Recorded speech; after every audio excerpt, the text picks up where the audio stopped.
most festive episode ever of the Campus Comics Cast as we celebrate Boxing Day. This is Scott Reed, and I'm joined in this episode by Mike Atchison. And to celebrate Boxing Day, we are going to talk about the first 5 appearances of the Black Panther. But Mike, what are you doing on this fine Boxing Day? Well, I'm sitting in my, it's the closest equivalent to pajamas as you can get without calling them pajamas. They're nice, comfy sweats and a t-shirt.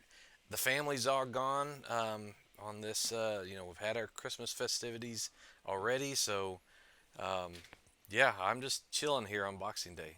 All right, cool. So I guess for all of the Canadian listeners, I don't know, is that a Canadian holiday? I think it is, yeah. Okay. Yeah, we've adopted it, yeah. Yeah, It's all right, probably just made, in America, it's just made as a joke. There's probably something truly significant about it, and we're missing that. Yeah, I'm sure it is. So all the Canadian listeners out there, you can let us know. Yeah. And you have to be an authentic Canadian to answer that question for us. If you're not an authentic Canadian with verifiable credentials, then we're going to ignore your answer. So. But at least if we got an authenticated Canadian listener, I think we could finally say that we're international. There you go. We could. So we get that one person. So actually, I know we have one person named Andrew Leyland who's listened to a couple of our episodes from the UK. Okay. All right. Well, theoretically, when I look at the download, there are a lot of international downloads. Now, who knows? So, nice. I mean, I don't know. That could just be somebody pushing a button. We're being butt downloaded is what it is. So could be. They're confusing us with some other campus, themed podcast. All right. So I don't know, Mike. You got anything you want to talk about before we dive right into talking about the first 5 appearances of the Black Panther? No, you know what I do. It's the end of the year, and we probably won't record again before 2026, but I'm happy to say that I've met and exceeded my goal of comic reads for the year, as have you. Yes. And, I wanted to get to 750, so I'm at like 751 or 2 right now, so, yeah, so... Well, I had every intention of getting to 600, but the last few weeks have not been conducive for reading. So I'm in the 500. I hit 500, so I'm just gonna take that as the mark and go from there. So that was the original goal. That was the yeah. So that was it for me. Otherwise, I'm ready to dig into Fantastic Four and all these appearances of Black Panther. Yeah, I'm trying to. I'm trying to find here real quick. I know one of the questions is the first introduction to the character, so I'm trying to find the issue that I think is my first introduction to the Black Panther. So, Mike, you said you had a lot of notes for this episode. So did you do a little history research for Black Panther this time? No, my notes dive right in. Oh, okay. No, my notes were mostly for what we've been reading. I really went hog wild with that. I sort of left the Marvel characters' history to you. Okay. Unfortunately, but I do have notes about all the questions. I have answers. Okay, well that's good. Okay, that's fine. I mean, really, this is not to kind of do a deep dive into the characters' origins, but just to look at their first few appearances. So, Mike, do you remember what your first introduction to the Black Panther was? Not specifically. I do remember thinking when I first seen the character that this hero was different than any other. I mean, he was absolutely monochrome, complete, like a unitard, cowl and everything, no skin showing. Just a really cool, and in fact, I remember thinking, well, I think Black Panthers are now my favorite big cat. When you're a kid, you're like, oh, do you like lions or tigers or panthers or what? So yeah, I definitely dug the look wherever I seen it. It probably was in a 1970s book because that's where most of my early reading was, something given to me by my uncle. I wish I could pin down the exact issue, but I can't do that for this character. Okay. Well, I think I'm pretty close to my first introduction to the Black Panther. So, of course, the first comic book I ever bought was Avengers number 184, and I guess that came out in June of 1979. I don't know if that's the cover date, which means it might have been on the shelves a couple of months before that, or if that's the actual release date. I guess I should at some point dig into that just a little bit. Hmm. But this was from a spinner rack in a grocery store in El Dorado, Illinois, called Big John's, which actually is still there today, though they don't sell comics anymore. But a few months later, the Marvel was doing reprints of the early Avengers story, and they had this title called Marvel Super Action. And I know at some point I picked up Marvel Super Action number 14, which is cover dated December 1979. And again, I can't remember if that's with the way they list this, if that's the when it was on the shelves, or if that was the the 2 months where it's supposed to come off the shelf. I don't Yeah. remember exactly how that was. Right. So sometime I think in 1979, I picked up this Marvel Super Action, which was a reprint of. Oh, I should have looked that up. Let's see here if it tells me here real quick.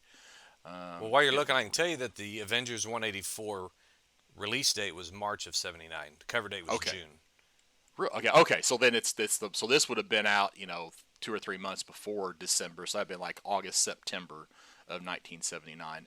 And anyway, it's a reprint of a Marvel story. It doesn't tell me which issue here, and I may, when we get a little pause, Yeah. dig into that. But it's got on the cover. It's like the Avengers of the time, which are apparently Giant Man, Hawkeye, Black Panther, are fighting the Masters of Evil. So we've got Melter and Whirlwind and Radioactive Man, and just glancing at the cover, it looks like Black Knight. Oh no, he's on the Avengers. Okay, he's fighting Claw, so the Claw is in there too. So you got the Avengers versus the Masters of Evil. So, and again, I need to find out what issue that actually is. It's title of it is Mayhem over Manhattan. So I'll have to go look at the Avengers issues here. So that was definitely that was probably my first exposure to the Black Panther. And I guess one thing to point out about this issue, let me see if I can pull it, is I knew most people have heard the story that the original cover for Fantastic Four 52, apparently Jack Kirby drew it with the cutout around the mouth Right. so that you could see that the character was black. Hmm. And then higher ups or Stanley or somebody said, no, we can't feature a black character on the cover. So that's when they put the full face mask on to cover up the fact that he was black. Now this issue of Marvel Super Action, which again is the reprint of an Avengers issue, he's got that open mouth. Yeah. So it's where he's on the cover and of that issue. So that's, I don't know. That's just Yeah. I know something that that popped in was. my brain. Yeah. No, I didn't know that story behind it. I'm not surprised in 1966 or whatever, but Yeah. yeah, it reminds me of the Green Turtle in Mm-hmm. those old, the Asian character, Asian hero. But yeah, well, I knew that difference in the uniform. He's had a pretty standard, uh, pretty much the same elements of his uniform over the years. But we'll get into that. I think we have a special or specific question just for that, so I'll wait. Yeah. Okay. And we should maybe say which issues we're going to Yeah, review here. I was just getting ready to say that. So Okay. okay, so you can double check me here, but we got Fantastic Four 52, 53, 54, 56, and then Fantastic Four Annual number 5 are the five. Did I And get those right? yeah, and I read 55 anyway. I thought, well, Oh, if I'm okay. going through, and it's a good issue too. It's got the return of the Silver Surfer. Mm-hmm. So Yep. Yeah. Well, I was in a time crunch, so I didn't even read the annual until last night. So, uh, so yeah, I've just nothing like wait until the last minute. well, we do that. So, oh yeah, Um, no, there's no procrastinators here. Ha ha ha ha ha ha. All right, so Mike, so what are your initial thoughts on this version, this 1960s version of the Black Panther introduced in Fantastic Four 52? well, anytime you have Stan Lee scripting, you know that it's going to be 1.5 times what a normal person would expect for the how he makes certain characters act. So he wanted to make Black Panther regal and have this kingdom with all this technology. So it's one and a half times that. It's like he's very go. There's a lot of effort that goes into the dialogue that shows that he is a king. And I mean, it's great. I mean, it's of its time, but that's what I mean, really what I was thinking. Kirby is over the top on the art. I mean, Hmm. he's Kirby in his heyday, um, and Stan Lee in his scripting. So I thought, uh, you know, the backstory of Wakanda, I think were Hmm. revolutionary and really inventive, especially for their time. And there's got to be a story about the connection, or maybe there was I wonder if there was any consternation about the the connection, or the illusion of a connection to the Black Panther Party, the political party that sometimes were considered militant. So I that part I didn't really get a chance to research, but I'm sure there was some kind of discussion back then, either capitalizing on that connection, or somebody at the top going, "Oh, I don't know," you know. Okay, so it is my understanding that the origin of this character, the Black Panther, predates the Black Panther political movement. Because Oh, okay, so again, that's just my understanding, and I'm happy to be proved. Have somebody correct me on this, but it is my understanding that later on they started referring to the Black Panther as just the Panther, not to cause any confusion with the character and the Black Panther Party. And in fact, I want to say that they even dealt with that in an issue, but that may have been much later. I don't know. So, well, according um, to Google, the Black Panther Party was founded in October of 1966, six. so it would have been Okay. just a few months after the origin of T'Challa. Yeah. So So, and I interesting. think it probably took a little while, even after it was founded, to come into any prominence and really be, kind of Right, right, known, right? So, right. yeah, that's what I saw too. Was October 1966. So I think that this predates, and because of the fact that it's coming from an actual animal in nature, Hmm. I don't think that there were any direct ties to the Black Panther Party with the Right, creation of the Black Panther. And I could be totally wrong, but that's my understanding, right. limited as it may be. All right, so let's see. I was trying to think if there was. Okay, so we're still on the your initial thoughts, right? Yeah, I So, mean that's pretty yeah. much it. I mean there was, I have not read Jungle Action. I've not read any of those, but I've read FF 52 multiple Hmm. times, but this is the first time I've read, the rest of these first five appearances. So I think he's pretty consistent in his portrayal in those five issues, and it's the standard trope of the future friends. They fight, Hmm. and if Yep. there's some contrivance that to make them fight, T'Challa wanted to test himself against the premier Hmm. superheroes of the Marvel universe to see if he could really take on Claw. Right. So, Right. um, so yeah, it's just, but that's comics be comics. Mhm. Yeah. Now this is. I mean, sometimes Black Panther is recognized as like the first, black superhero. I'm not gonna, get into that discussion, but I think it's also interesting that we also have the introduction of Wyatt Wingfoot here in FF52, Mm-hmm. who's an Indigenous American. Now Yep. he's not. It's not clear just by looking at the art that he is Indigenous American, but I do think they talk about it. Quite a bit. Yeah. Yeah, and then Yeah. you just have those random thoughts that pop into your brain, and I'm struggling to remember this athlete's name, but there was an Olympic Or athlete. Jesse Owens. No, no, it was who was Mm. Indigenous American. I thought Jesse Owens was indigenous. No, No. Jesse Owens is black because that was the whole World War II. Um, you know, during Hitler, right? Oh, you're It right. was, Where? yeah, it was, Okay. yeah. So, I'm um, getting. you're a little under the weather, so we'll give you a Yeah. pass.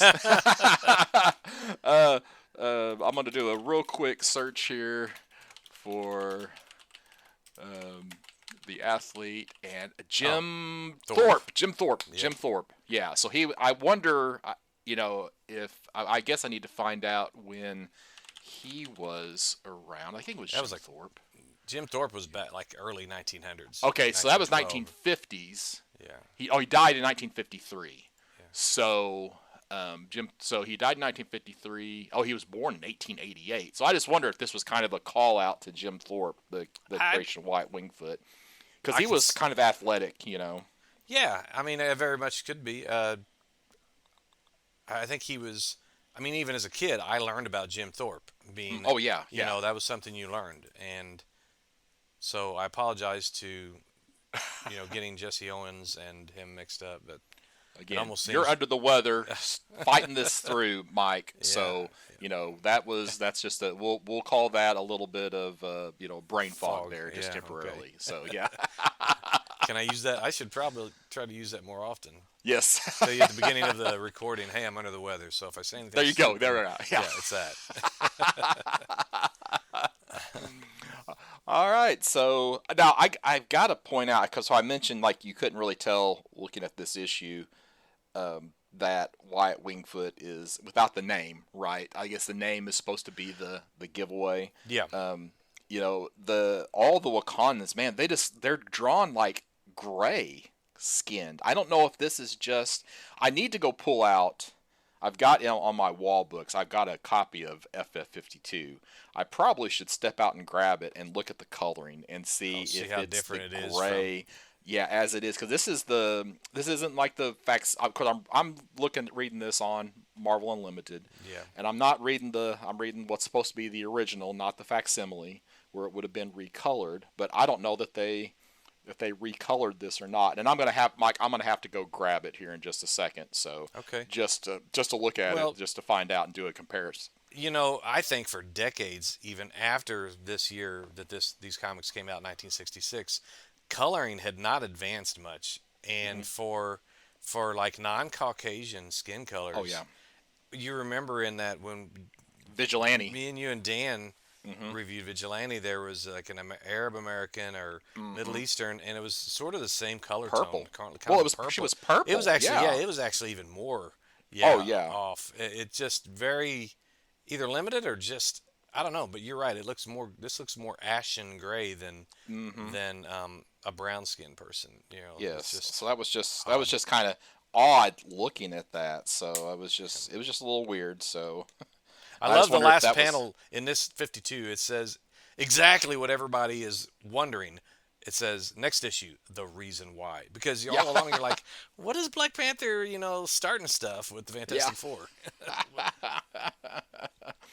Yeah, and then you get the reveal. He takes off his mask there at the end, Yeah. and everything. So, all right. So I'm gonna leave you with this question. I'm gonna go grab my issue of Do you want me to talk FF52. about it while you're gone? No, I'll just Yeah. pause. Well, I was just gonna say. So what do you? So we go to number 3, or you can talk about whatever you want. But Okay. what do we know about the character's origin from these first 5 issues? So you go ahead and start on that, and I'll just be 1 minute. Okay.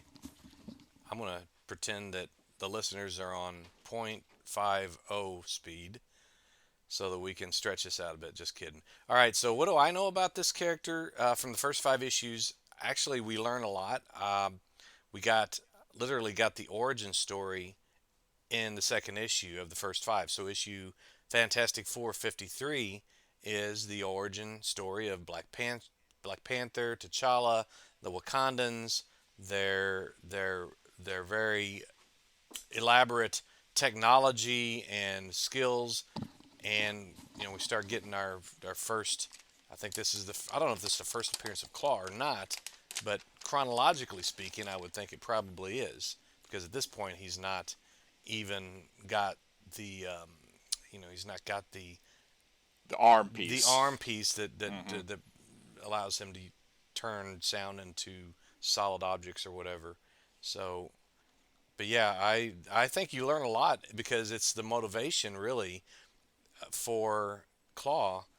You have to know the origin. They've got this big mound or mountain of vibranium that is the magic metal in the Marvel universe, one of them, Mm-hmm. and he wants to use it to make all his nefarious tools. Claw does. So I think you get a whole lot. You get a good rounded out really early on in the appearances of T'Challa. So you got your I have I actually currently own 2 copies of this mhm, book.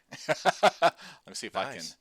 Yeah, I have my personal copy, Yeah, looks about the and same, then doesn't it?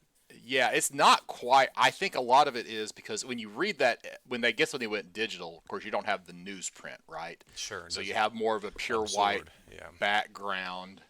So I think it just the color comes off just a little bit differently. So it's not as gray, but it is still kind of gray here Yeah. in this issue. So and Wyatt Wingfoot basically just looks like a regular Caucasian guy.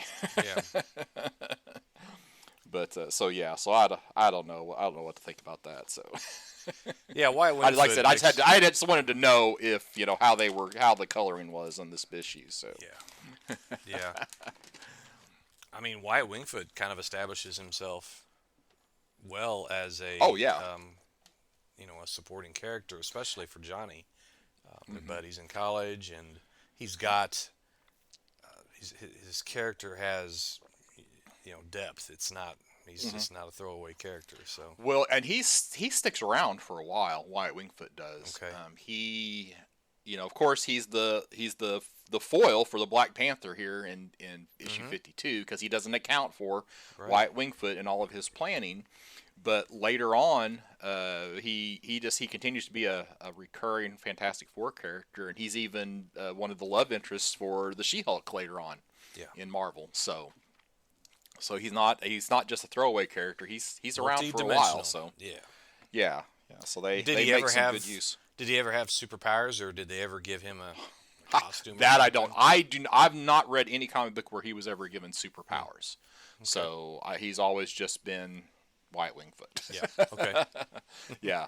I want to. I feel like they maybe whenever he was uh, dating She-Hulk that they drew him a little bit beefier. Hmm. But he's not like tiny even in these issues. No, he's So tall.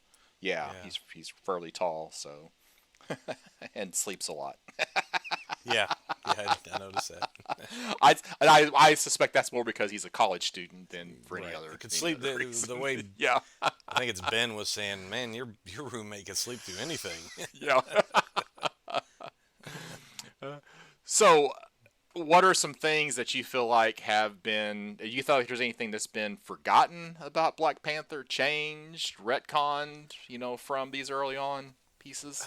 I don't haven't read enough of his modern stuff. I've read a couple issues here and there of the Priest run. I would like to Mm-hmm. actually start at the beginning and read all of that more modern stuff. But I don't have enough to really talk about the contrast and how he's developed. I think he's been pretty consistently the same character all along. If I had to just my sense of it is, his uniform, like I said, has not changed dramatically. He's had a cape, had a hood, or not a hood, but like The full the piece, the little partial the mask. partial Yeah. mask. He had like the little the cape part that went up around, kind of like a Alan Scott Green Lantern or Mm-hmm. Red Tornado, that kind of thing. Um, he different versions of him, of course, had different features, but no, the standard look has been pretty consistent. It's not been like this isn't my Black Panther. Everybody could get along or go along with any changes that there's been. Yeah. So now I guess we should talk about the fact that the original with cause this is a Kirby creation. Black Panther is a Kirby creation. Yeah. So originally he was going to be the Cold Tiger. Oh, So really? yeah, so you should just jump on and search for Cold Tiger, and you can see his costume was a whole lot more colorful, and he did not, and at least in the preliminary drawings, he does not wear a Huh? mask. So So you have the Coal Tiger, and and what triggered me to comment on this is during the priest run. I think it's like T'Challa has like this artifact room, or almost like the Bat Cave with like the giant Yeah. penny and the dinosaur, and this costume is in that archive room. Oh, So you actually see it as part of the priest run. interesting. Leave it Yeah, to Yeah. Priest is great about pulling stuff out like that. Yeah, that's a pretty gaudy costume outfit. yeah, it's I loud. I read on some. I'm looking at the images, and I thought I seen somewhere where it talks about T'Chaka the second was in this uniform, or maybe not. Maybe some non-canon story had him as. Yeah, that I don't that I don't know. Yeah. I know later on, like they had a like Captain America during World War II. Yeah. This was in Tales of Suspense. He goes into Wakanda, and fights Right. T'Challa's father, who was the Black Panther at the time. So it kind of ties, some early Captain America stuff with some Black Panther. To me, the things that have changed the most are not really the Black Panther, but Wakanda, I think, has Oh. had the greatest amount of change from what we see here. Hmm. Because here they're talking about, okay, so it's a wealthy nation. In modern times, it's still a wealthy nation, right? Hmm. But they basically are talking about how they can import anything. So they have all the fashions from Paris and so like it's like they just are so wealthy that they just buy Right. everything from all over the world. Whereas now they have become they're more of an inward facing nation and Hmm. self providing. So it's like everything is from within their borders as Yeah. opposed to them importing in all the things because of their great wealth. So to me, one of the biggest changes again is just how Wakanda is. I mean, it's still got the vibranium. That's the source of their wealth and source of their power. But and then they even talk about, I can't remember which issue. The yeah, the flower. Oh, right. That gives the powers too. And Yeah. I'm Right. Right. embarrassed I'm blanking on that, and I don't have brain fog to blame like you do. So So while you're blanking, mhm. is it just my memory of the movie, or was vibranium like built into his suit all along? I don't remember the heart-shaped herb. Okay, that finally popped into my brain like it was supposed to. Um, I don't think they imply Like anything. it's supposed to be able to absorb. That's why he can take a lot of punishment. Hmm. It absorbs the energy of the Yeah. strike. But So I don't remember, and even I just read these once for us to talk about this, and I haven't. I don't remember seeing anything about vibranium being incorporated into the costume because most of the time, he's dodging all the attacks yeah, instead of taking the force to redirect the energy. I see. Right. So in my opinion, he has not. They have not introduced that idea of like the woven into the costume at this point. Right. And there's a Black Panther from 1 million, right? Isn't there like the 1 million Mm-hmm. BC? BC. Yeah. Mm-hmm. Yep. I remember There are the several of Avengers. them. Yeah, there were different characters that were. Okay, I gotta point out though. Oh, I gotta point out one thing. Okay, I'm on 53, issue 53 Okay. right now. So this is something that has definitely changed about the origin of the Black Panther. Hmm. So we see on the second page of issue 53 that T'Challa is a smoker. I have that note. Yeah, I I have figured you that probably note. would. Yeah, I'm like, are you kidding me? yeah, I mean, we're like madmen in comics here. Everybody yeah. smokes, including the Everybody smokes. superheroes. Hmm. Yeah, So I guess that makes him, rich and, eccentric. I don't know what that's supposed to convey about the yeah, character. And I think it's the only time. I mean, we have one time where he's seen smoking, and not in any of the other appearances yeah. does he smoke. I, I because of this comic show in Evansville, Indiana. I will bump into Kyle Starks, who's the guy who did some writing on Peacemaker, and then of Mm-hmm. course he's got the Wrestle Heist that we've been talking about in the previews issues that's out now. And I want to tell him next time I talk to him, it's like, hey, if you ever get a chance to write a Black Panther story, you need to address his nicotine addiction. Have And I'm him sure he slapping on could. a patch, a Yeah, nicotine patch, yeah. to quit the habit. Yeah, that definitely jumped out at me. In So I '53 too, I yeah. want to. I mean, now this is just another comment about Ben. There are certain issues with Ben that I think he's charming and lovable. In this one, I was like, man, you are just I can't even say the word. Into this, you're just being a fool, you know, and gets on your nerves. Hmm. But that's all I had to say about Okay. So something else that's changed, again, and it deals more with Wakanda is like and this is kind of tied in directly to issue 53, is they were kind of an isolationist nation now. It's like the whole idea was that they didn't want to share that vibranium because of the, that. Mm-hmm. the effect that it could have on the rest of the world. Well, here in the first part of issue 53, it is clearly, you've got these two guys that are, I guess, perimeter guards or something. So it's like, but even as the dramatic Black Panther begins his revelation, two members of the Territorial Patrol come upon a staggering discovery, and you've got a Wakandan with just a white guy. He's just like a Mm-hmm. jungle adventurer white guy type of Yeah, thing. like a It's just safari like, guy, Dana Brown. yeah, and he's just there. So it's not he's just part of the Territorial Guard. It's just like, so that's something else that just kind of threw me just a little bit was him being there. And Yeah. I don't know that you see any other, as far as the Wakandans, that's the only one that you see, you know. Um, so I don't know if that's just a coloring mistake or what, for that character.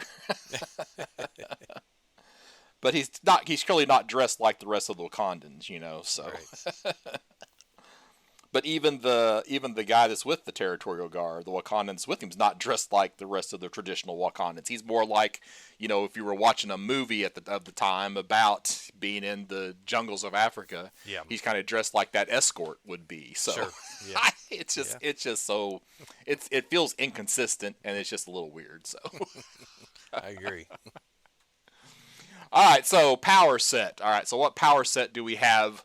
What do you have down, Mike, as the power set for the Black Panther? There's an emphasis given to his panther senses, his speed, agility, strength, intelligence. All of that seems to really be attributed more toward the. Of course, he's got all the technology that's Mm-hmm. he has access to, but his powers themselves seem to be more attributed to the spirit of the panther that imbues him, I guess. Yeah. Then of course he's always been known as the master strategist. He's the Batman of Right. the That Marvel would have been universe. He has the plan. He yeah. has the plan to deal with any situation.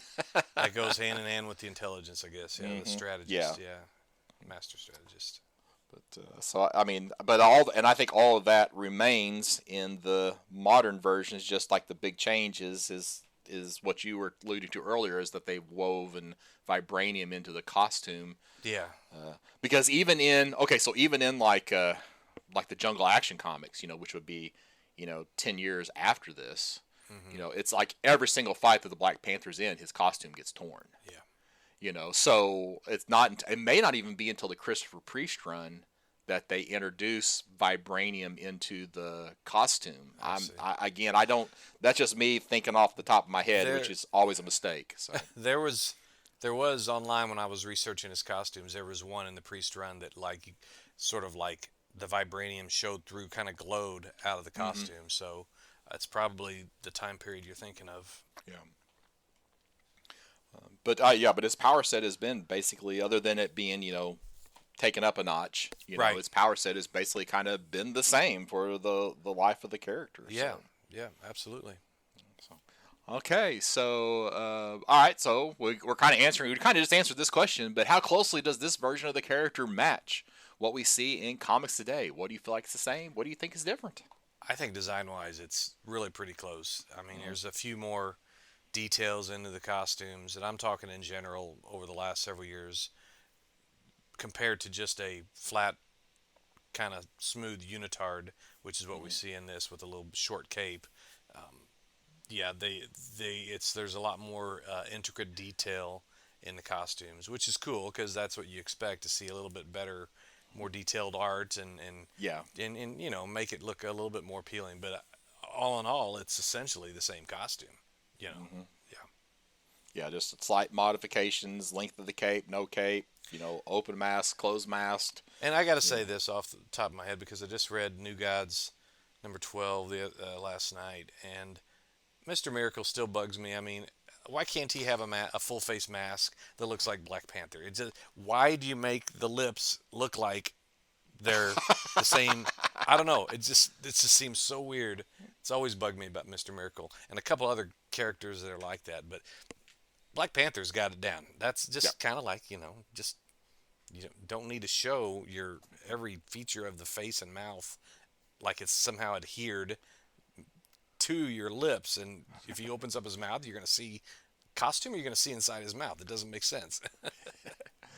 Okay, I got to mention this now because still in issue 53, Mm, and whenever I go through these older issues, I don't read the letter pages, yeah, but I like to skim through and look because this is the time where they were putting the addresses of people yeah. in the letter pages. But in issue 53, on the letter page, they have a letter to Dear Stan and Jack from one Dennis O'Neill at 162 East 2nd Oh, Street in New York, New York. well, I'll be darned. Yeah, and it's funny. He's listed as Dennis O'Neill here is how he signs it. But when I guess Stan responds to it, he's like, "Okay, Denny." So I Just like suspect. just like Yeah. Stan to do that. Yeah, Oh yeah. Well, I suspect that maybe Dennis O'Neill had been by the Marvel offices sure. and had introduced himself. Like he even talks about Roy Thomas here. He's like, "Okay, Denny." I didn't read the letter, but they're erased, expunged, and irrevocably eradicated. By the way, aren't you the same Denny O'Neill who's now one of Stan's bright young assistants? Did Rollickin' Roy Thomas put you up to that letter? Boy, if we don't keep our eyes on you, two cut-ups every second. Gee. Uh, yeah, I didn't know when So Denny yeah, O'Neill really started his professional life. yeah. Apparently he was at least an intern or something for Stan Lee and worked alongside Roy Thomas. So there you go. They're bright young assistants. So I'll be darned. Well, I know he's from St. Louis. We both know that yeah, yep. originally. Yep. Roy is Denny O'Neill from St. Louis? Yeah, he's originally from St. Louis. Oh, There's okay, a kind of. book. There's Well, a there's Second City Comics. mm-hmm. It's got and I haven't I had it for a while, then I gave it away, and I never picked up another comic. But I know like Gary Friedrich and Roy Thomas are from the St. Louis area. You know, Roy Thomas is from Jackson, Missouri. Jackson. So Yeah, he so must that's have. why Mhm. But I call that the St. Louis. You get into that Sure. portion Yeah. of Missouri, and Right. I just call it the St. Louis area. I didn't realize Denny O'Neill was from St. Louis. I guess I if I remember did know it, I'd forgotten it. when So he when he total tangent here, but when he passed, the estate was auctioning off his desk, and I oh, was so tempted to bid on that. And then my wife would have she would have skinned me for having this old beat up desk. I think it went for $1,500 too. oh yeah, Yeah, yeah. that's It would have been cool to have, but yeah, I great. see Yeah, what it'd you're be great saying. bragging rights, but yeah, yeah. I don't know who won that, but I definitely had my eye on it. Yeah, it looks like he Oh yeah. took. Yeah, he it says here, when Roy Thomas left DC Comics to work for Stan Lee at Marvel Comics, this is from Wikipedia, he suggested that O'Neill take the Marvel Writers Test, which involved adding dialogue to a wordless 4-page excerpt of a Fantastic Four comic. And this led to Lee offering O'Neill a job. Oh, okay. Well, there you go. Yeah, it's pretty cool. Okay, let's see. Anything else you want to add about how closely does this version of the character match what we see in comics today? No, but I'll be honest. I think that the actor that portrayed him in the films, Chadwick Boseman. Chadwick Boseman, Hmm. ha- Was perfect. perfect. I mean, more perfect than any other actor for any other superhero character that I have to say. So, um, Well, there's if you were to do like the Mount Rushmore, I mean yeah, Chadwick Boseman would be up there. and I so think Chris Tony, Evans would or be up there yeah, for yeah, Captain America, hmm and Robert Downey Jr. is yeah, probably yeah, up there for yeah. Tony Stark. Who the fourth one would be? If we were just doing Marvel, I could start a fight by talking about who my DC mountain would be, but I'll not go there. This is an episode full of tangents. I can, That's right. That's yeah, okay. This is what you get with stream of consciousness talking about comic books. yeah, So that's a fact. all right. So Mike, what moments from the first five issues do you want to talk about? Anything you want to I call special attention I to? have a few things. Like in 52, there was a lot there, but it was all this is new stuff for me as a reader at the time I first read it, um, and it really this along with the Galactus trilogy made me understand that Lee and Kirby were at the top of their game. They were really the way they weaved the plot lines, the multiple plot lines together. It was really done well, and Stan's over the top like fourth wall breaking Hmm. comments about that. I think is great. The the tech, the Kirby design tech. I mean, only George Perez is gonna be able to match that, in my opinion. And yeah, that's my main stuff for 52. Okay. I got to point out from the annual issue, Psycho Man. So my first, his that was the first appearance of the character Psycho Man. Yeah. Okay. Now that was not the first time that I encountered Psycho Man. So Psycho Man actually, if you notice, they talk about him being from a microverse. hmm So the first time that I ever encountered Psycho Man was in an issue of Micronauts. It was like around issue 14 or 15 because he was from a small universe, so they incorporated Psycho Man into some Micronauts comics. So now I got to go back and reread that. Yeah, you will.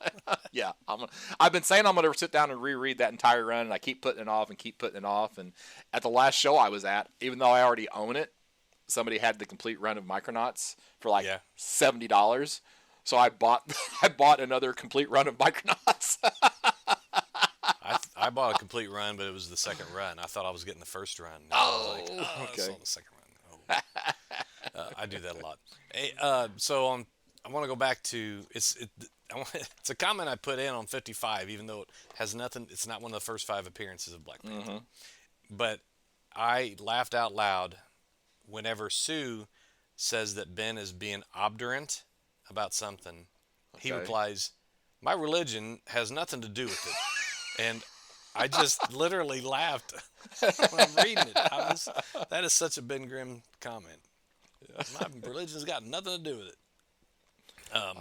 Yeah. Okay, so I'm gonna put you on the spot here. So this is obviously, I mean, 52, 53. Those are continuations of a story. How often? And we know that because of the Galactus trilogy, that was just a few issues before this. hmm They're having multi-issue plots here in Marvel. How often at DC around this time do you think they were doing that? Do you think it was as consistent as Marvel, or do you think DC was doing more the one and done because of distribution? Or do you, Um, again, I'm putting you on the spot, Mike. I apologize. I think that the comics I read from that era, they were those Gardner Fox written Justice League books, and they were typically 2 and 3 parters. You Okay. think of All the right. crossovers with the JSA. You might have a one-off, one and done story, but now I think the Superman stories were probably, and the Batman stories might have been more individuals. I don't know that I could say one way or the other, but I think Stan and Kirby got the formula down perfectly here. I mean, they've got the Inhumans in these stories. You've got Mm-hmm. Silver Surfer. You've Mm-hmm. got Claw.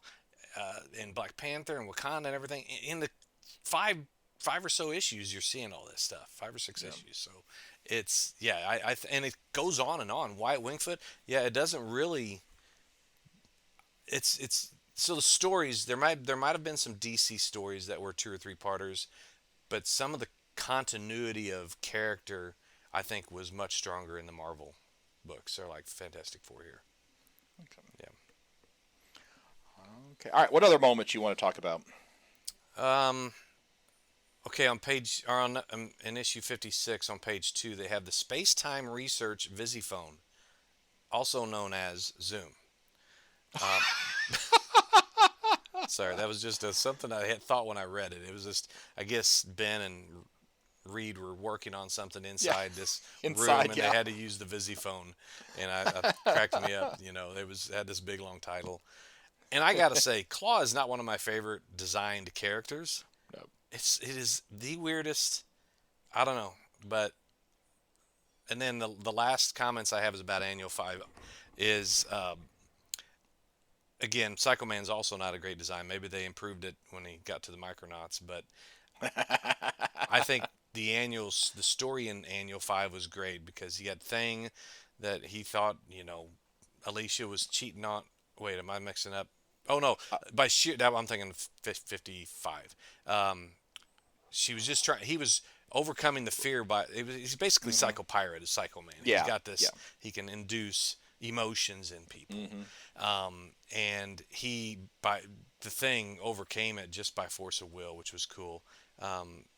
And the one thing that we missed, there was a year span between issue 56 of FF and the annual. There was a whole year Okay. went by. We never did see how the Inhumans actually escaped from the dome. Oh I, yeah. I, That's. I Mhm. really wanted to see. I don't know if it had to do with Lockjaw and his, dimension hopping powers. They kind of hint towards that, but and then Karnak's got his power. This is so fourth world stuff. Kirby Mhm. four. Karnak's power is the hand slam, Yeah. otherwise known as the. We can't say it on our non-explicit program.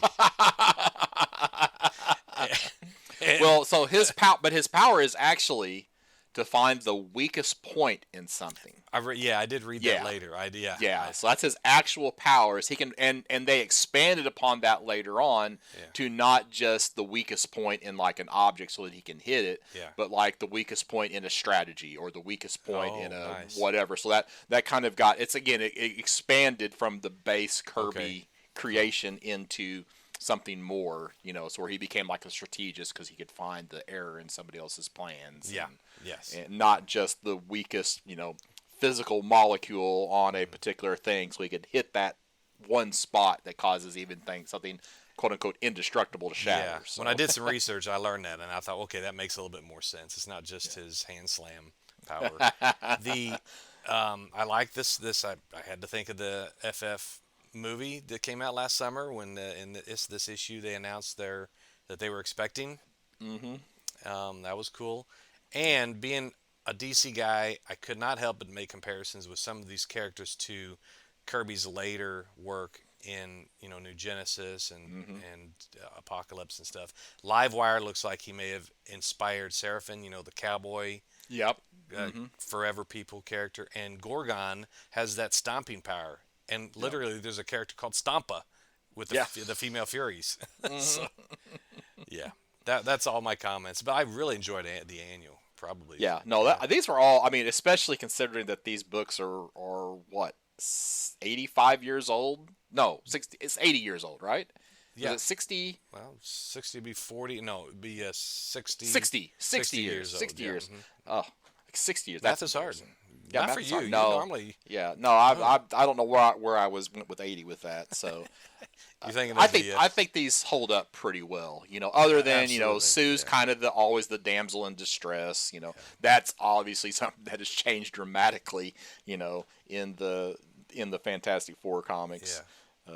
But it wasn't a slog to read. I mean, like whenever we did some of those early JLA and stuff like that, some of those Golden Age DC stuff, it's like, oh my gosh, I can't. It was It's very so much bad. plot. It Yeah. was just like 90% plot and 10% character development. That's the difference. Now, other than the annual, I know that's a question we normally ask here. I don't know if you asked it or you're going to, which was my favorite. Hmm. But I'll volunteer the information before you ask. That's fine. I think my favorite's the annual number 5, but I think issue 54, where they start off with their baseball game, was also a close second. I really enjoyed that, that baseball game where the thing has to throw it underhand just to, you know, not throw it too hard. It was just, Right. it was fun. It was a very Marvel thing to do. Yeah. Yeah, I guess maybe that's maybe the where Chris Claremont always did those X-Men, Yes. sports events. Maybe he was inspired by that from, really from Kirby, because that probably was Kirby was told to draw a story and he drew the baseball game and then Stan Lee added the dialogue later, Yeah. so Yep. it's hard to say. All right, so Mike, are you planning on seeking out any Black Panther moving forward? I have a priest written trade up there of the Black Panther that I think now's the time to set it aside. So I will commit to setting it aside on my nightstand. How soon I get to it is another thing. But I do plan on reading more because it's a great character. Black Panther's a great character, and he. I know there were a lot of good priest and Sal Valuto. I met him once at a con. I had him do a sketch of a head sketch. I asked him to for Black Panther, and Okay. yeah, he was. I remembered him back in his days of like Justice League Task Force, so I really enjoyed his art. But yeah, I think I will to answer your question. Yeah, I had on eBay. There was a Black Panther limited series in the '80s, a 4-issue series, and then prior to that, or maybe it was after that, they started doing all those prestige comics like the Square Bound limited series. Hmm. So there was a series called Black Panther: Panther's Prey, which was a 4-issue series that was supposed to wrap up or tie into that jungle action, story that kind of went, that the jungle action story is supposed to tie into that. Some of the same characters, like we talked about in our anti KKK episode. I guess we've Hmm. talked about a lot of Black Panther here lately. Uh, Yeah, he was. Yeah, he there was in was some of those. there Yeah. was Monica Lynn. I Hmm. think if I remember. So like I think she's involved in that Panther's Prey story. Oh. And I don't. Whenever I went back and read like all of Jungle Action and then went into the Priest run, I don't think I read these two series. So this is probably like my biggest gap in Black Panther reading. So I probably um, should go and I'm probably going to read those two and see how they are. I don't expect them to be great, and I definitely enjoy a modern Black Panther story Yeah. as well. Yeah. And just as an FYI, though he's not in the Black Panther is not specifically in the series, there's an animated 4 episodes on Disney Plus called The Eyes of Wakanda, which kind of ties into the first, very loosely ties into the first Black Panther movie. Okay. Oh. All right. But I don't you don't see T'Challa in that series at all, and it's kind of one of those. It takes place in like 3 or 4 different times, and like then they kind of have those pieces get tied into the fourth, and so it's not a huge time commitment, Yeah. but it's not too bad. So if you've Yeah. been putting off, watching Eyes of Wakanda because Black Panther's not in it or whatever, it's pretty good. I mean, Okay. I didn't like sit down and not do anything else. I had it on kind of like as noise as I'm sorting comics or Yeah. working wrapping presents or whatever, Right. um, and it was definitely enjoyable. So Okay. I didn't regret watching it. So if you're looking for any excuse to pick that up, so Okay. all right. So I guess that wraps up. Any final thoughts on Black Panther? I think I covered everything I wanted to say. I will be reading more of them, and Yeah. maybe we'll collaborate again on something with him. All right. Sounds good to me. All right. So we're gonna talk a little bit about what we've been reading. I don't know. We're just going to see how it goes. So we'll at least do a couple of things a piece. So I'm going to let you go first, Mike. Okay. So what do you want to talk about first? I really cannot not talk about East of West. I read the first volume. I may have mentioned some of this in a previous episode with you, but I read the first volume for an episode of the Road Show with a guy named DC Dave, who you can tell by his name, he's primarily a DC reader, and he and I both were really blown away by this book. It's Jonathan Hickman, and I know Jonathan Hickman isn't for everyone. I guess I've never read anything that I didn't like, but I haven't read a ton of his stuff. And the art's by Nick Dragotta, and it's a sci-fi slash western set in a future America, like a dystopian future, where the four horsemen of the apocalypse have returned, and they come back in child form, which is creepy as heck. And the world is sort of racing toward an inevitable end, and the protagonist of the story is the one of the four horsemen, Death. He's not a child in this incarnation as the other ones are, because they got killed as much as they can be a few decades earlier, and I guess they have to grow into their new forms. But Death is like a Clint Eastwood, sci-fi Clint Eastwood, basically. Mix him with Jonah, with Hex and Clint Eastwood, and basically it's, yeah, it's, there's a prophecy known as the Message, which foretells the coming apocalypse, and Death has a child with one of the, what do they call them, the Chosen. It's really a heck of a well woven and told story, and the art is unbelievably good.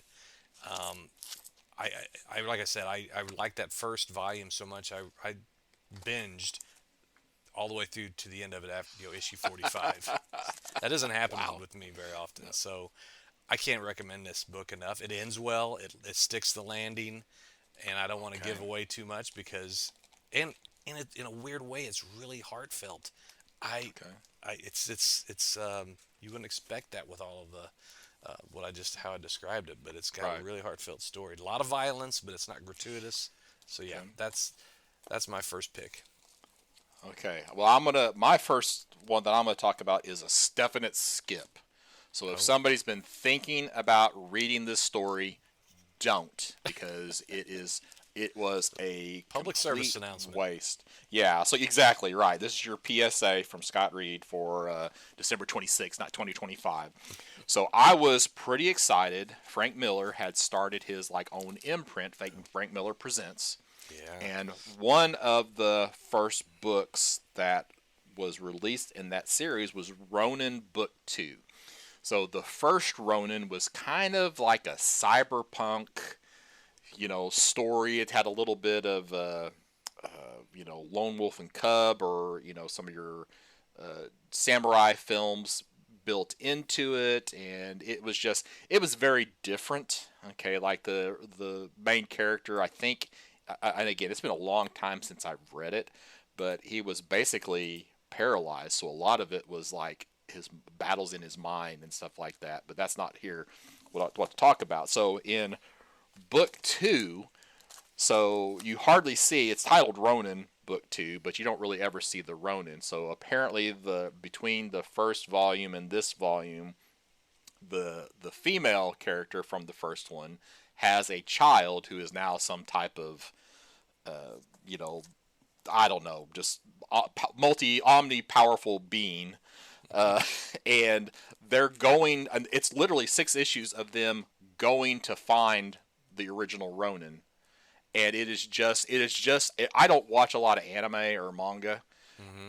and it is literally like fight scene, big boss.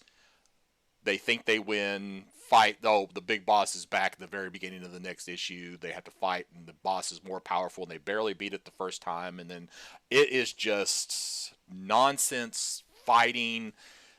You know, putting big words on the page, just talking about stuff. So the only people that I could see possibly enjoying this would be somebody who is just a big time anime manga type person, Mm. and even then, I think you would probably be better served in picking up something else. It is just it's almost nonsensical. It just is so. so bad. That's a shame. Yeah, and I guess it's. I mean, there's an almost zero story. Frank Miller did not do the art, and I generally like Frank Miller stuff. A lot of people, his more recent stuff has obviously not been as well received. Um, but the writing, like I said, there's very little writing. I mean, you could have written this plot like in 2 or 3 sentences, and they drag it out over 6 issues with just like constant fighting. Fight boss A, B, C, D, E, get to the end, we win. Blah blah blah. I mean, that's literally Really thin, the huh? yeah. It is just so bad. Well, thanks So for yeah, thanks for taking one for the team. yeah. The, Do not read this. I guess I what don't know was the if you're a name of it again for sadist. the listeners again? So it's Frank Miller presents Ronin Book Two. Ronin Book Two. Okay. Ronin Book Two. Now I enjoyed the first Ronin, which is why I had high hopes for this. I thought, oh, like, I'm gonna come back to that, and maybe I need to reread the first Ronin, and maybe it's just not as good as I remember. I don't want to tip my hand too early or too much on something, but I learned a lot about Ronins in my most recent read of a certain Ronin rabbit for the road show. And let me tell you, don't waste your time on that what you just talked about. Go read the Usagi, anything with Usagi Yojimbo. That There is you go. amazing. Yeah. Yeah, I think that episode's up, isn't it, Mike? No, we just recorded it. So Oh, that's yeah, right. I saw the notes. Okay. yeah. I know I've seen something about that. So, Yep. all right, what do you got next, Mike? We doing two or three? It's up to you. Okay, I'll do a quick number two, and then we'll do a three. Okay. I read the new Terry Moore Trigger Warning book. It's a standalone. It's a sort of a sequel, non-canonical, I guess, sequel to the Strangers in Paradise storyline, the multiple volumes of that, and it's got the characters Kachu and is it Francine? Francine. Yep. Yeah, and I've not read any Strangers in Paradise, so I was wondering if I'd be able to understand what was going on. No, I picked up on it really well. I didn't know the first thing. I didn't even know the premise of Strangers in Paradise. They basically are, dropped in different times, and they always have to find each other. So it was beautiful art, as you might imagine. Um, you're a big Dave Stevens fan, and rightly so. I'm starting to think Terry Moore is like one of the Mount Rushmores of artists. I just cannot get enough of that guy. But No, he's solid. He is 100% solid. That is for sure. So. yeah, but it's not to get. I mean, it's a very short story. Got a lot of sketches in the back. It's cardstock cover. It's set in this story is set in the West, Old West, as you can maybe tell by the cover. But yeah, highly recommend this. Trigger Warning by Terry Moore. It's just a small. It was a what do you call it? A one shot. What do you call it? No, whenever you. I totally can't think of it. When you're trying to sell something before you have the funding, you're trying to go online and you. Never mind. I am so Kickstart. Kickstarter. Gee, Okay. Manetly. Kickstarter. It was a Kickstarter first in like spring of the year. Oh, And then really? yeah. And then Oh, okay. I didn't I know missed this. that. Yeah, Yeah. yeah. Then when it went to retail mass market is when I seen it. Came into shops in December of this year. So, yeah. Okay, that was my second pick. Okay. All right. I'm going to talk about Destroyer Duck. So, Nice. so this is Destroyer Duck, the Graphite Edition. Anytime now I see Kirby and Graphite Edition, it is an auto buy for me. All right, because I'll just real quick. I was a Kirby hater. All right, when I was first started buying comic books after Avengers 184, for the most part, if I saw, especially like because at that time later on he had like the Captain Victory stuff and the Silver Star where he was doing work for not the big two for the most part. If I saw anything Kirby, it was just like nope, skipping that because I didn't like the way he drew the underwear. I because my first experience with comics art was very proportional and very realistic looking. It just didn't appeal to me because that's not what I gravitated to. Well, then I read Mark Evaniers' book Kirby, and I got to see Kirby pencils, and there is a night and day difference between Kirby pencils and Kirby's inked, well, stuff that people have inked over the top of Kirby. So Okay. anytime I see Graphite Edition Kirby, Silver Star, Captain Victory, Destroyer Duck, Auto Buy. This was written by Steve Gerber. Steve Gerber, of course, I don't know exactly where this falls into the timeline of Steve Gerber having some health issues, so they were doing some things. They did that Friends of Old Gerber like print set because they were trying to raise some money because he had some Wasn't he pretty like big health issues. hit by a car or something a long time I, ago? I I thought. again, I don't remember. Yeah. But this was Steve Gerber created Howard the Duck, and Mm-hmm. Steve Gerber wanted to retain the rights to Howard the Duck, and I don't know, Marvel would not let him keep that right, so they. I don't know if it's a co-creation between Kirby and Gerber, or if it's all Gerby. I should have read a little bit more of the front and back matter, but I just kind of was when I picked this up. I just wanted to read the story. Yeah. But I mean, it is crazy.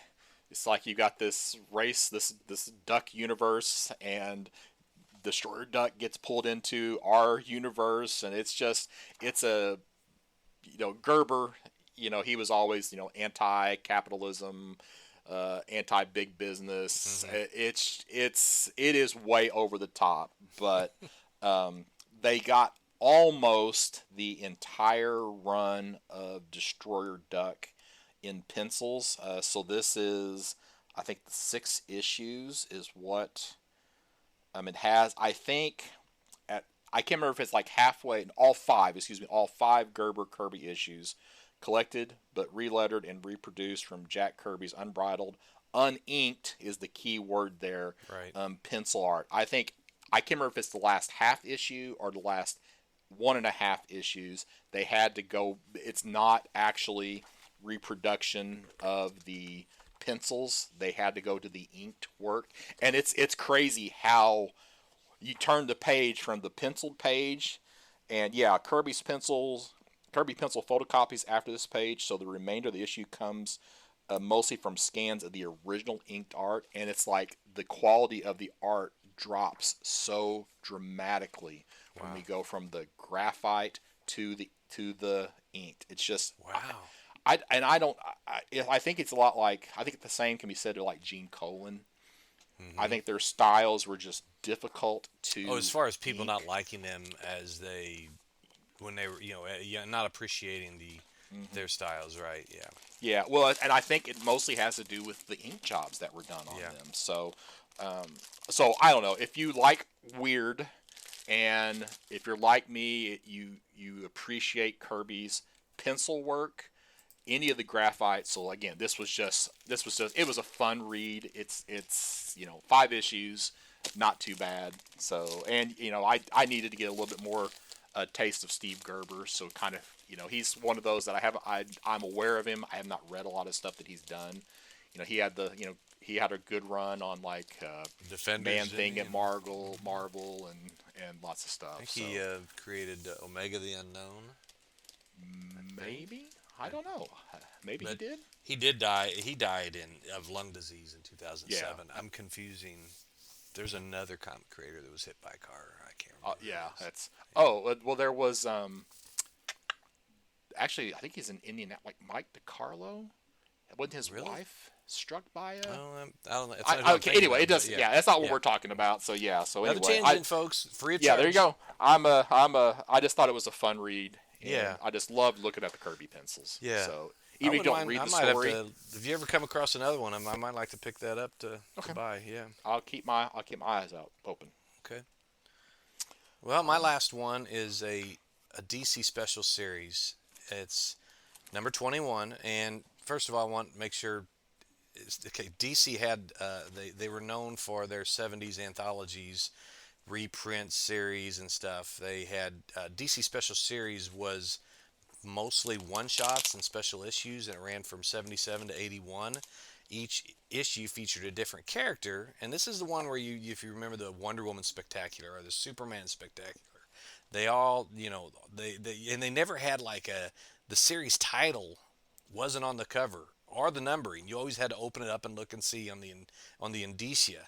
But they somehow they resonate with me, and they just have there's a lot of nostalgia. But They range different formats: dollar comics, digest, treasury, you name it. So the number 21 um, is a basically a holiday special, probably one of the most famous covers of a holiday special one would see.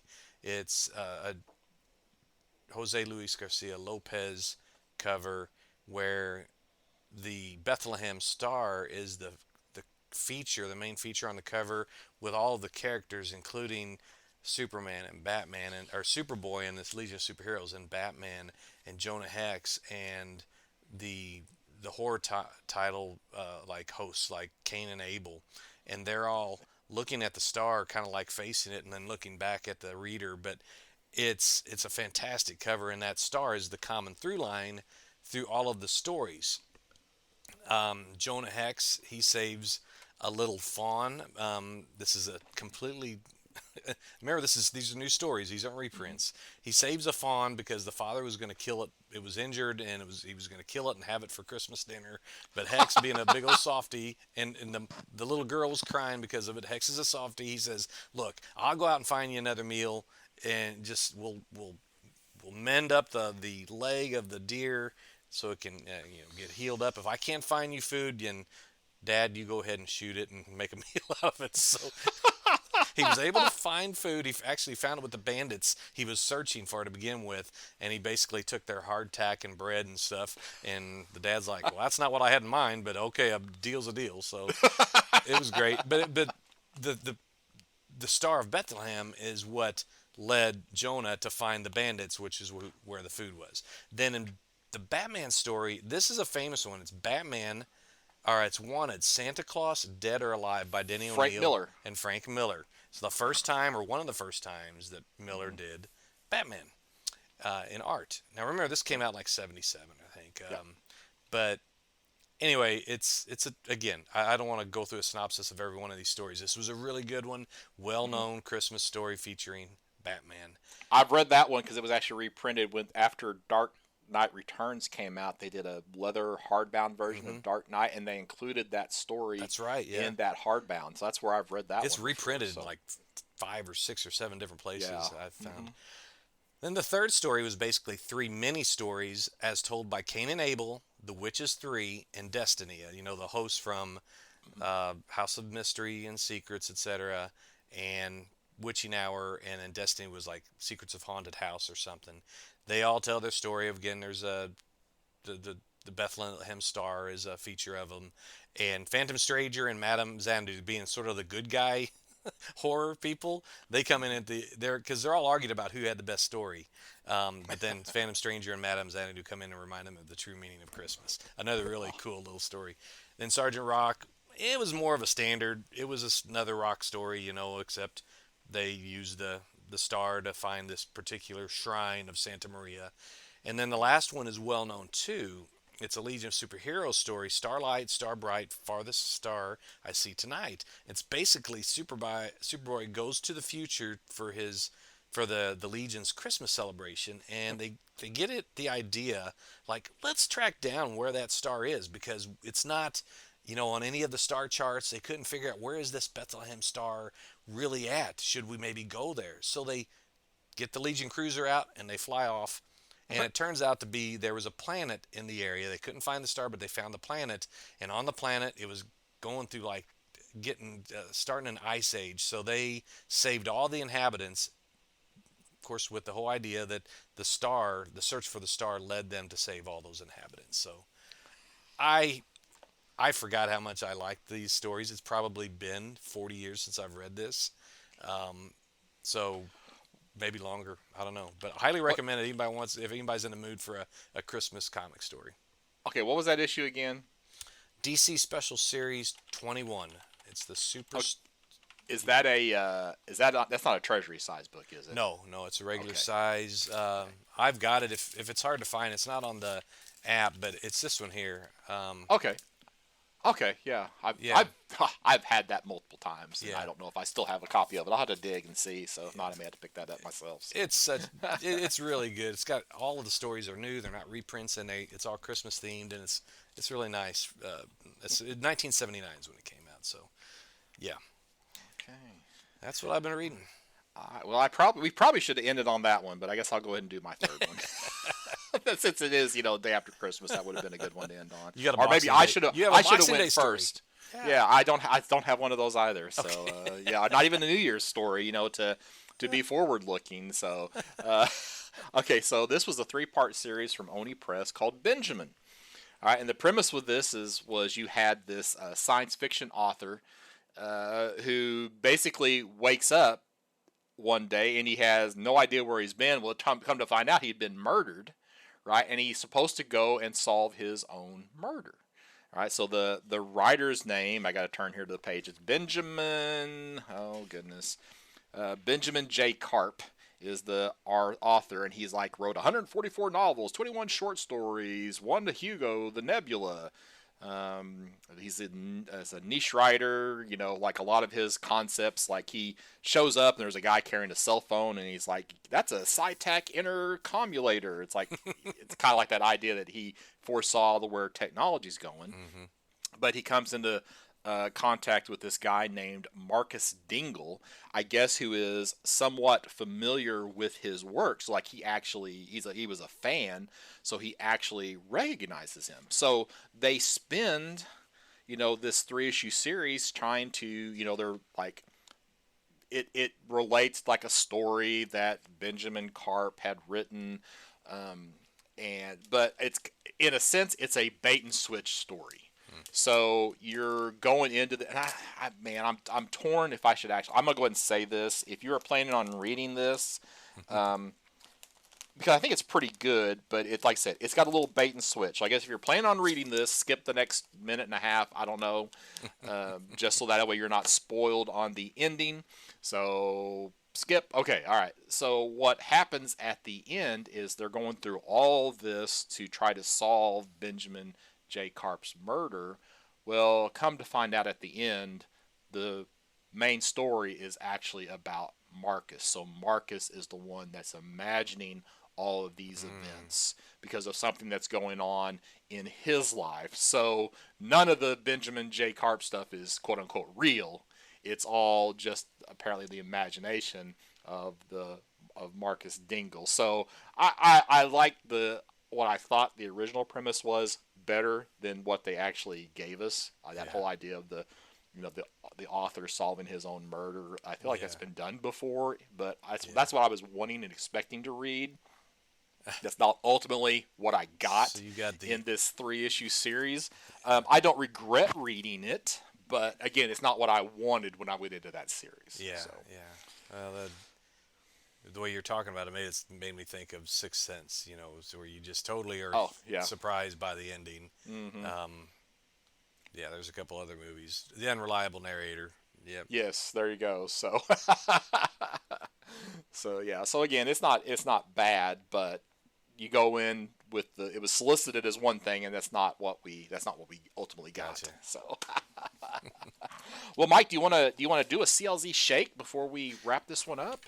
Yeah, man, we haven't done that in a while. Yeah, I just thought about it just a minute ago. So I tell you, I got my phone out already. So Yeah, go ahead. I'll go ahead and shake here and hope I get something. Oh, okay. Well, this is appropriate based on a fairly recent episode of the podcast. So New Gods, issue number 1. All right, written by Jack Kirby. Of course, this was the first non-super Jimmy Olsen issue, right? Yeah. Of the Fourth Yeah. World, Yeah. if I remember correctly. Yep. So now this has writer Bob Greenberger, but I don't think that's accurate. No, he didn't come around Yeah, till. yeah. That's, That's on CLZ. So Kirby, this is a Kirby thing. So yeah. some people say this is like the first. Is this like the first full appearance of I would say. Dark Side? But anyway, it doesn't matter. So I actually had this graded as a 9.6, which is kind of cool. That is good. So Wow. yeah, so this is kind of where we get Orion and a lot of the new gods introduced here in issue 1 of the New Gods from December 22nd, 1970. That's a good. That's a good That's a random that's a pick. Yeah. that's a good shake there. So Yeah. yeah. All right. Okay. Okay. Well, this is nothing really to write home about. I've got a lot more comics in my inventory here than probably you. That this is a really new comic. It's Green Lantern Corps, the newest volume by it's number 9. It's by Jeremy Adams and Fernando Passarin, and the cover shows it's a Starbreaker 6-parter. It's a crossover with the main Green Lantern run or volume or series, and it's got all the Green Lanterns, because there's a bunch of them, and it's got all the Starbreakers, and they're kind of this whole storyline brought back and even expanded on the emotional spectrum. And Adams does a great job with this character. I've been buying them. I don't necessarily keep them. I give them away, but it's they're readable. In fact, it's on I think the most recent issues up on my desk or up on my stand next to my chair. So yeah, that's one of the newest ones I've ever shaken. It's from October of 2025. Well, there you go. Yeah, not too terribly long ago. So all right. So Mike, what's coming up on the next episode of the Campus Comics Cast? We will have our monthly review of catalogs, pre-orders, previews, the whole whatever we used to call it. Now it's mostly what you would call pre-orders and all. Pre-orders, Got, yep. yeah, Lunar and Penguin Random Penguin House. Random House and whatever independent stuff we can find out there, I guess. But it all falls under one of those two catalogs, doesn't it? So It does, yeah, for the most part. Yep. yeah. So yeah, we'll do that. Coming to you soon. All right. And of course, you can email us at podcast@bergcomics.com. Mike, if somebody wanted to reach out to you, how might they do that? Either my Roadshow email address, which is mike@comicshoproadshow.com, or on our Facebook page, Campus Comics Cast Facebook page. You can chat with us there. All right. And I'm Scott Reed. You can find me at bergcomics.com, BURG comics.com, with links to my social media pages and eBay store. And don't forget, if you are a true Canadian and want to tell us all about Boxing Day, we would be happy to hear that. But we'll be back soon with pre-orders.